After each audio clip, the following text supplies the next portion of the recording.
Dernière nouvelle, le juge des référés du Conseil d'État suspend l'interdiction générale et absolue de manifester sur la voie publique. C'est un communiqué qui vient de sortir, donc on peut penser...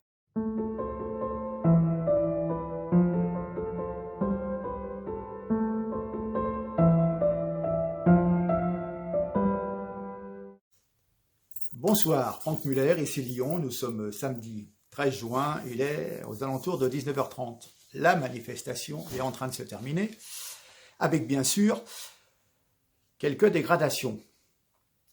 Ne vous inquiétez pas, la police a arrêté 12 personnes. Elle a arrêté 12 blancs de la génération I2DENTAI. Il ne faut pas prononcer le mot parce que sinon on est censuré. Donc 12 personnes, 12 jeunes blancs qui mettaient une banderole simplement pour montrer leur désapprobation de cette manifestation ont été arrêtés.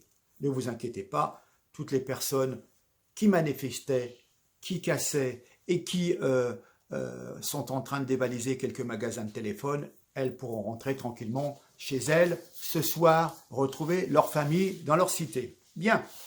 Donc Castaner nous avait dit la manifestation de samedi serait autorisée bien qu'elle soit interdite. Ouais. La manifestation des soignants, elle, prévue mardi 16 juin, est totalement interdite. D'accord? Oui, parce que vous comprenez, l'excuse de Castaner, c'est de nous dire, donc Castaner, ministre de l'Intérieur chargé de l'application de la loi, nous explique que pour ce samedi, l'émotion est supérieure au droit. C'est triste à en pleurer, il y a carrément une évaporation de l'état de droit, complètement ridicule. Ce qui veut dire que le personnel de santé, lui, ne peut pas manifester, parce que tous ces gens qui se sont dévoués semaine après semaine, certains sont morts à la tâche en voulant soigner les gens atteints du Covid, eh bien, eux, il n'y a pas d'émotion dans leurs revendications. Non, non, non, non, non, non. Par contre, dans les fripouilles qui mettent à feu à sang les quartiers, les 10% qui prennent en otage les quartiers et les cités, eux ont le droit d'exprimer et le droit de jouer aux gendarmes et aux voleurs, mais par contre, ils ne veulent pas être attrapés par la police et ne pas. Ils sont d'accord pour faire des larcins, si vous voulez, mais surtout pas qu'on les rattrape. Voilà, hein, parce que vous savez, la police, dans le noir, quand elle voit qu'un délinquant à moto en train de faire du rodéo, elle sait tout de suite hein, si c'est un blanc, si avec le casque intégral, elle sait si c'est un blanc, si c'est un maghrébin, si c'est un noir. Donc elle se dit, ah mon Dieu, je crois qu'il y a un noir sous le casque, donc on va le pourchasser, hein, d'accord? Voilà, non, mais attendez, moment. Faut arrêter, hein. Il y a la cocotte minute qui explose. Donc, effectivement, vous avez vu qu'il y a 2 poids 2 mesures et que le personnel de santé, lui, n'est pas censé pouvoir manifester mardi.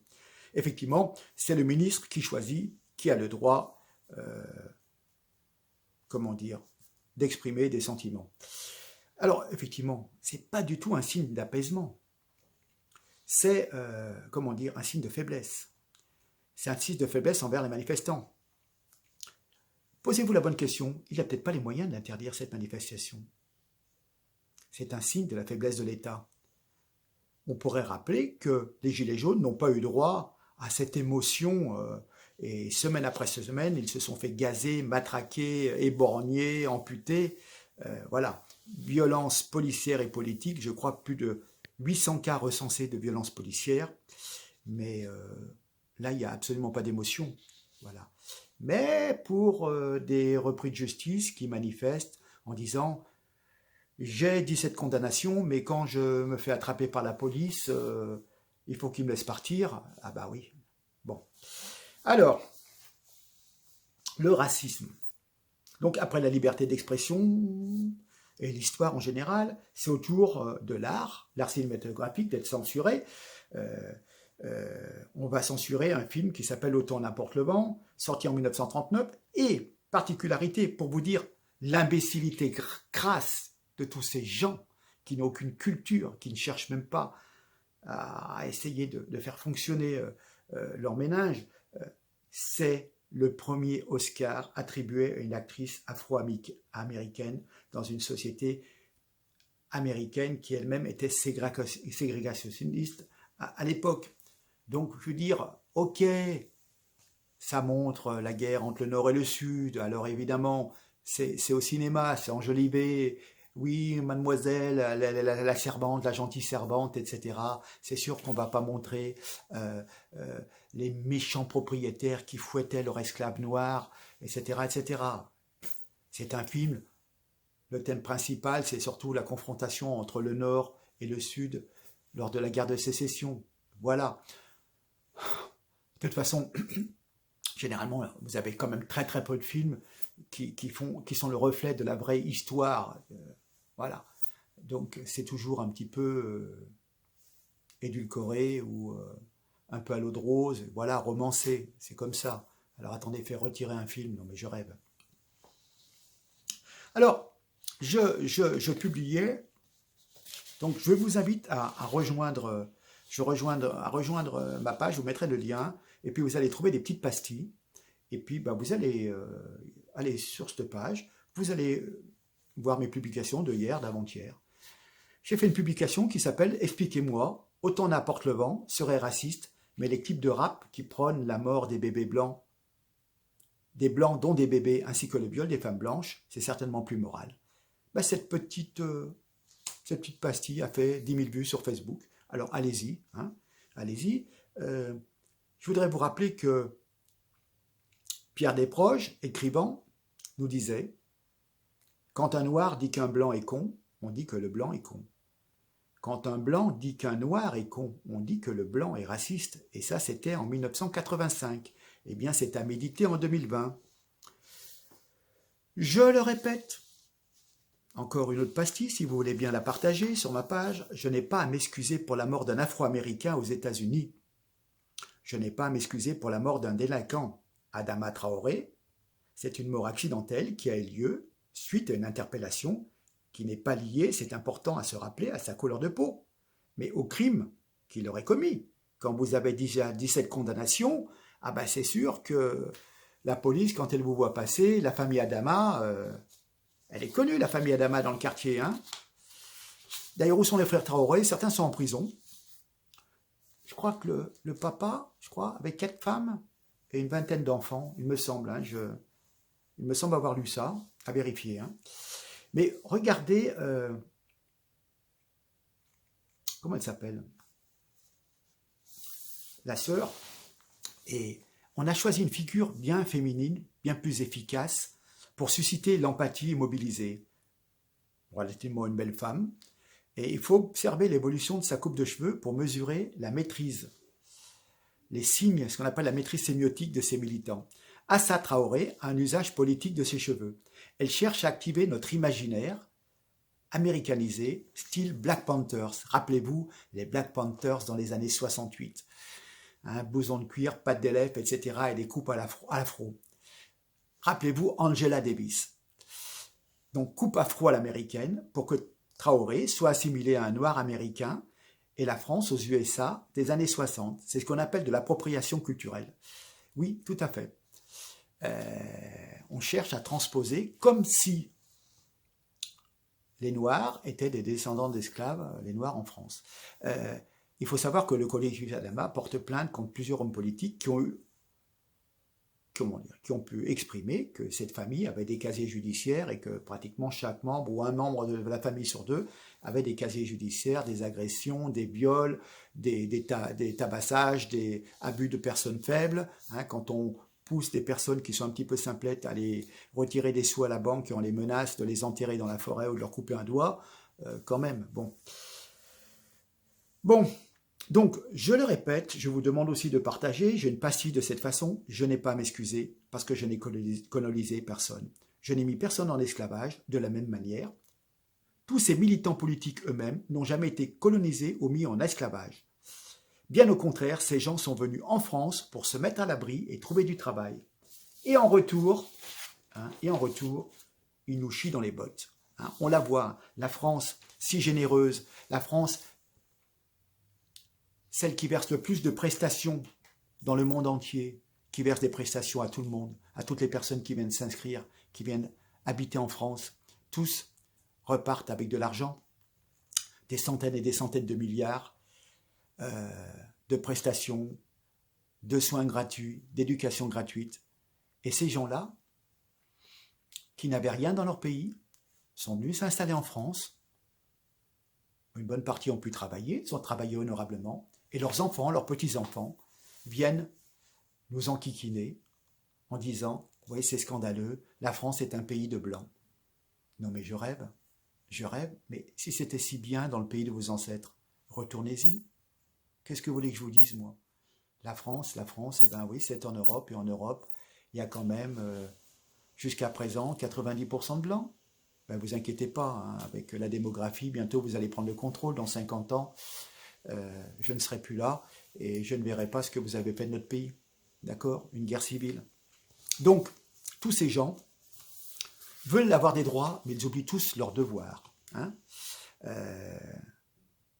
En vérité, ces gens refusent de se plier aux lois de notre République et se délectent à parler tout le temps de racisme pour échapper à leur devoir principal qui est de respecter les lois françaises, si vous voulez. Hein. Si vous ne voulez pas que la police vous court derrière, et ben si vous n'êtes pas délinquant, la police ne va pas vous courir après. Vous allez avoir de temps en temps un contrôle d'identité. Oui, alors, ça n'a jamais fait mourir personne. Enfin, franchement, si vous êtes... si vous n'avez pas de casier, vous n'avez pas de soucis avec la police, eh ben, on va redemander vos papiers, puis vous allez rentrer chez vous, et puis c'est tout. Tous ces gens-là veulent gangréner la France à leur convenance. On prétexte des raisons raciales, mais on peut se poser des questions. Ils veulent menacer nos autorités afin d'établir leurs propres règles, leurs propres lois. Ils refusent d'ailleurs totalement d'être français. Hein. Mais enfin, si vous n'aimez pas la France, quittez-la, retrouvez la terre de vos aïeux, je vous l'ai déjà dit. Et cette Madame Traoré joue un jeu bien dangereux. Enfin, alors maintenant, je vais être très cru. Je vais penser à tous ces bobos, notamment les Parisiens. Les Parisiens ne sont pas une contradiction près. Ils se veulent écolos, progressistes, et rééliront à la mairie de Paris ceux qui, inlassablement, chassent les banlieusards de la ville pour mieux accueillir les rats.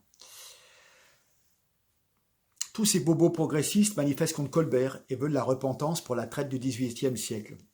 Mais ils profitent, tous ces gens-là. Réfléchissez. Ils profitent de l'esclavage du XXIe siècle. Rien, absolument rien. Personne ne se prononce contre le scandale des mines de lithium dans lesquelles travaillent des milliers d'enfants esclaves. Ah oui, votez pour Anne Hidalgo, la voiture électrique. La trottinette, mais oui. Mais peu importe si le bilan carbone d'un diesel moderne est moins mauvais que celui d'une voiture électrique. Plus aucun véhicule ne circulera en diesel en 2024 dans Paris. Le racisme bien pensant s'accommode de tout ce qui favorise son confort. Ils ont de l'empathie pour les malfrats et oublient les vraies victimes. Les Parisiens bobos, pas tous ces bobos progressistes, ne sont pas les seuls bien-pensants à s'accommoder de l'esclavage du XXIe siècle. Vous avez ce qu'on appelle les islamo-gauchistes. Ah, ils ont été bien silencieux, tous ces gens qui parlent d'esclavage, quand Daesh réduisit en esclavage sexuel des milliers de filles, des chrétiens d'Orient, des yézidis, des femmes kurdes. Là, vous les avez entendus manifester dans la rue, là, hein, pour dire, ouais, c'est scandaleux et tout. Quand toutes ces femmes étaient dévêtues, mises en cage, nues et vendues au marché aux esclaves, vous les avez entendus? Non. Ah, deux poids, deux mesures? Deux poids, deux mesures, oui, tout à fait. La barbarie des hommes n'a pas de limite. Les atrocités commises sur les femmes, les Kurdes, les Yézidis, etc., etc. Des atrocités commises au nom d'une religion par certains faux, on va dire, on va appeler ça pour être gentil avec les vrais musulmans, commises par certains fidèles qui se croient supérieurs aux autres, on va dire des faux musulmans. Ces jeunes filles, parfois encore des enfants, ont été capturées, violées, vendues, réduites en esclavage, considérées comme des objets. Certaines ont pu s'échapper de cet enfer, les autres sont peut-être encore aux mains de leurs tortionnaires, détenus dans des conditions inhumaines plutôt, au nom d'une religion.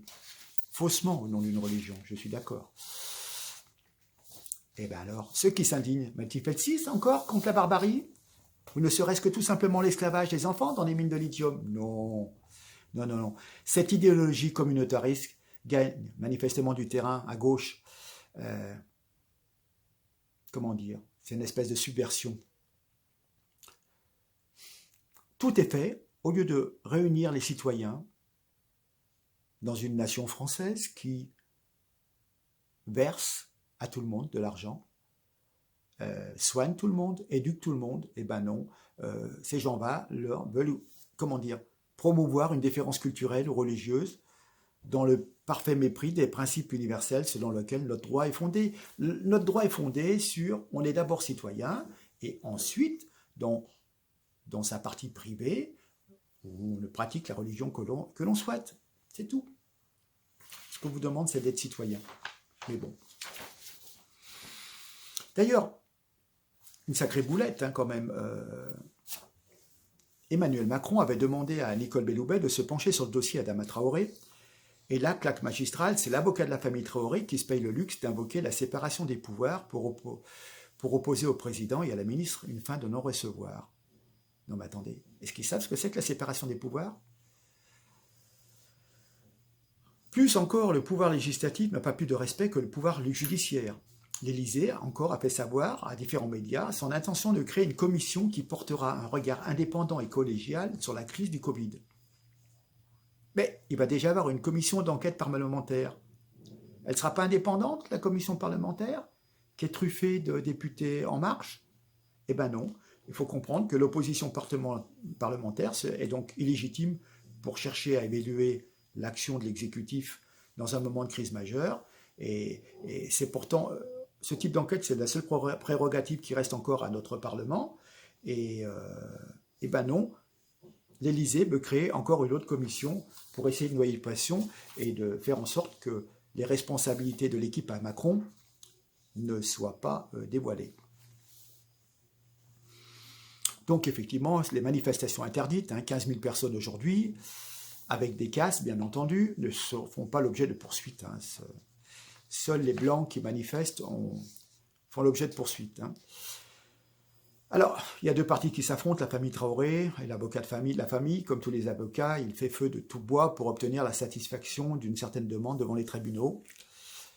Mais, comment dire, la réaction de l'État avec Christophe Castaner, il y a quand même 15 à 20 000 policiers blessés dans l'exercice de leurs fonctions, dont plusieurs milliers très grièvement, qui finissent parfois en chaise roulante et handicapés. On se souvient des cocktails Molotov jetés dans des voitures pour essayer de faire cramer des policiers. Et voilà. Et il peut y avoir des bavures, bien entendu. C'est peut-être le cas pour Traoré. On ne sait pas encore pour l'instant. On sait que son arrestation a été un peu brutale. Il cherchait à s'enfuir. Bon, il avait de l'argent, il avait de la drogue sur lui. Bon. Mais enfin, dans ce contexte-là, quand même, c'est très étonnant. Christophe Castaner pose les deux genoux à terre et ne défend pas les forces de police. Il ne défend même pas le CRS noir qui a été sifflé et traité de bandu. C'est inacceptable. On a l'impression qu'avec ce pouvoir, la loi n'est plus la même pour tous. On déchire le pacte républicain et le contrat social. Il y a du racisme. Il y a les fascistes noirs du cran qui sont des racistes, comme les indigénistes sont des racistes. Ils ont une haine anti-blanc. Ils voudraient une France qui ne soit pas blanche. Mais écoutez, elle l'est depuis 2000 ans. Bon, on s'excuse. On s'excuse de vous avoir accueillis. Enfin, ce pouvoir était tétanisé. La bourgeoisie a très peur d'être accusée de racisme, et finalement, elle tombe dans ce qu'elle dénonce. Et elle fait tout et son contraire. L'état d'urgence sanitaire et le confinement ne doivent pas être appliqués de la même façon des religions, des quartiers, des couleurs de peau. Effectivement, certains ne se conformaient pas au confinement, et puis des petits vieux de 75 ans, on les taxait de 135 €. D'ailleurs, vous devez être content, vous qui avez eu une prime de 135 € parce que vous avez mal rempli votre feuille, ou vous avez fait 105 km au lieu de faire 100 km, vous avez payé, et eux, ils sont 15 000 dans la rue à défiler, alors qu'il y a interdiction d'être dans un nombre supérieur à 10, et voilà, il y a 15 000 personnes qui s'assoient sur les doigts de la République. Et vous êtes des cochons payants. Enfin, si des gens, des blancs, s'il y avait des suprémacistes blancs, eux, ce sont des suprémacistes noirs, vous pouvez vous être sûr, s'il y avait des suprémacistes blancs, des gens d'extrême droite qui faisaient la même chose, on leur tomberait dessus à juste titre pour les faire taire et leur dire qu'ils sont racistes. Mais là, c'est des noirs, donc on est dans la repentance. Vous voyez ce que je veux dire? Voilà.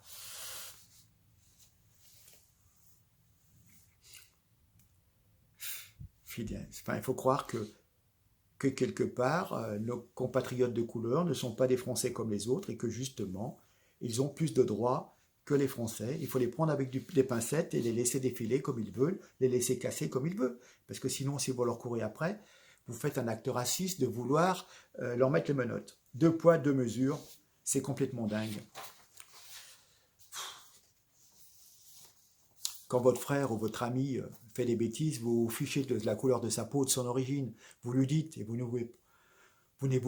n'éprouvez pas de gêne, comment dire. En fin de compte, on remplace la lutte des classes par la guerre des races. Ça va diviser les gens modestes, les salariés et les pauvres face au capital. Ils vont se taper dessus entre eux en raison de leur religion, de leurs origines, de leur race supposée. Deuxièmement, ça va remuer des choses assez profondes et qui correspondent à des représentations de la société qui sont très très opposées. Mais la dignité et le rôle du politique, c'est d'assurer la paix dans la cité et aussi d'unir. Le politique s'occupe du bien commun, de l'intérêt général. Et là, c'est précisément l'inverse. Ce sont des tactiques employées pour que les gens se divisent. Et cela fonctionne très très bien. Tout est fait pour diviser les gens. Voyez, légalisation du cannabis, l'adoption d'enfants pour les homosexuels, le racisme en France, vous avez tout de suite des gens qui sont pour, des gens qui sont contre. Et on se cristallise là-dessus, et puis pendant ce temps, et on n'aborde pas les sujets de fond, que sont la mise en place du soutien à nos entreprises, la protection de certains secteurs vulnérables, de la mondialisation.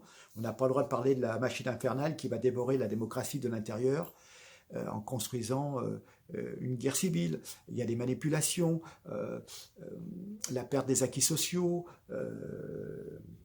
l'obligation de perdre des jours de congé à cause du confinement, des tas de choses comme ça qui vont se réduire. Donc effectivement, avec les élections, on vous fait croire qu'il y a une sorte de racisme systémique et cela permet aux gens totalement convertis au marché mondial et au capitalisme de faire croire qu'ils sont de gauche parce qu'ils sont antiracistes. Mais en fin de compte, ils habitent dans des beaux quartiers et ils mettent leurs enfants dans des écoles privées très très très chères pour être sûr qu'ils ne soient pas mélangés avec des Arabes ou des Noirs. Hein? On est d'accord, je peux vous dire que je crois qu'il y a une célèbre école à Paris qui s'appelle l'école alsacienne qui coûte très très cher en termes de mensualité. Et je peux vous dire que tous les gens de gauche, ils mettent leurs enfants pour pas que ceux-ci soient mélangés avec le petit peuple. Hein? Voilà ce que c'est d'être de gauche. Et puis si on lit entre les lignes, d'énormes critiques se préparaient à l'encontre du gouvernement suite à cette gestion du Covid-19. Et tous les problèmes politiques passent au second plan derrière le débat sur la race. C'est ce que je vous avais dit, on essaie de détourner les problèmes. On fait diversion, c'est ce que je vous ai dit à la fin de ma précédente vidéo. Ça va faire diversion, évidemment. D'ailleurs, c'est dingue d'ailleurs, quand on pense que Emmanuel Macron, aux Antilles, à Saint-Martin, avec se tenant à bras-le-corps avec des Noirs, etc., qui font des selfies ou qui font des doigts d'honneur. C'est assez marrant pour montrer qu'il est un peu de gauche et qu'il est antiraciste pour essayer de récupérer des voix. Mais dans leur mentalité à tous ces gens-là, ces pseudo-élites, ils ont l'idée que le peuple, la masse des citoyens anonymes, seraient tous racistes, homophobes. C'est pour montrer en fin de compte leur mépris de classe, en fin de compte. Cette classe dirigeante a des préjugés. Ils nous mettent dans un sac où tous les Français sont racistes, xénophobes, islamophobes et homophobes. À chaque fois qu'on provoque, on a un phénomène de division de la société et on peut réactiver de manière absolument factice certains clivages au sein de notre société, divisés pour mieux régner, vous avez compris. Hein. Mais bien sûr qu'il y a du racisme noir à l'égard des Blancs, du racisme de certains Blancs à l'égard des Noirs, oui. Je vous rappelle que la France partage auprès de tous, sans distinction de race ou de couleur. Vous avez des policiers blancs, noirs, jaunes, maghrébins d'origine, qui sont tous unis sous le même uniforme et qui essaient de rétablir l'ordre pour souvent pas beaucoup d'argent et avec un énorme manque de moyens. Certains, effectivement, commettent des erreurs, mais dans l'ensemble, par rapport à ce qui se passe aux États-Unis, et malgré tout, ils se font cracher dessus. On peut comprendre la souffrance de la famille Traoré qui a perdu un enfant de 24 ans. C'est terrible. Mais quand on regarde le pédigré d'Adama et de sa famille, les bras nous en tombent. Évidemment, cela ne justifie en rien sa mort. Il faut que toute la lumière soit faite sur sa mort, que les juges s'emparent de cette question, que la justice passe. Mais, comment dire, rappelez-vous qu'il y a quand même 20 000 fonctionnaires de police blessés et une violence physique gratuite contre les personnes toutes les 3 minutes en France. C'est cela la masse du problème. On prend un détail qui est le décès d'Adama, ok, c'est une chose, et grâce à ce détail, on fait diversion et on ne parle pas du problème de société qui sont l'énorme violence de notre société. Je voudrais rappeler en dernier, si je peux accéder à mon ordinateur, me rappeler quelques mots du rappeur, quelques paroles du rappeur que j'ai publié en tout dernier. Oups. L'aurais-je? Oups. Voilà. Excusez-moi, 30 secondes. Voilà. Rappelez-vous ce fameux Nick Conrad. Je rentre dans des crèches, je tue des bébés blancs, attrapez les bites et pendez leurs parents, écartelez-les pour passer le temps. Une chanson de Nick Conrad, le rappeur. Et on vous dit que autant on emporte le vent, c'est raciste. Non mais attendez, il y a des coups de pied au cul qui se perdent là. On est d'accord? Voilà. Tandis que quand j'entends Nick la France, patati patala, tous les rappeurs du 9-3 et tout, sincèrement, je veux dire. Et les Français sont racistes. Les pauvres gens. Réfléchissez un peu avant de dire toutes vos conneries. Vous allez avoir un jour peut-être des vrais racistes. Ouais. Bon, sur ce, je vous laisse. Essayez de partager. Allez sur ma page. Vous avez des petites pastilles, vous cliquez, vous partagez, vous montrez votre contentement. D'accord? Je compte sur vous. Hein. Et puis partagez un maximum parce que là, en ce moment, c'est hyper calme. Hein. On peut croire qu'on est en train de vous bouffer, de vous faire un lavage de cerveau. Soyez-en conscients, s'il vous plaît. Démenez-vous. C'est votre pays, c'est l'avenir de vos enfants. Soyons dignes de nos parents, de nos grands-parents, qui étaient dans la résistance et qui ont participé à la libération de notre pays. Ils ne reconnaîtraient plus notre pays, tellement nous sommes laxistes, nous sommes lâches. D'accord? Alors, au moins, partagez, faites connaître. Ce n'est pas de la haine envers les autres, c'est simplement de dire, on est en France, on est un peuple généreux, on est le plus généreux au monde, on a accueilli tout le monde, alors maintenant, lâchez-nous la grappe quand même. Ça commence à bien faire. On est d'accord? Allez, je compte sur vous. Merci, à très bientôt. Au revoir. Et n'oubliez pas à partager, hein, je compte sur vous.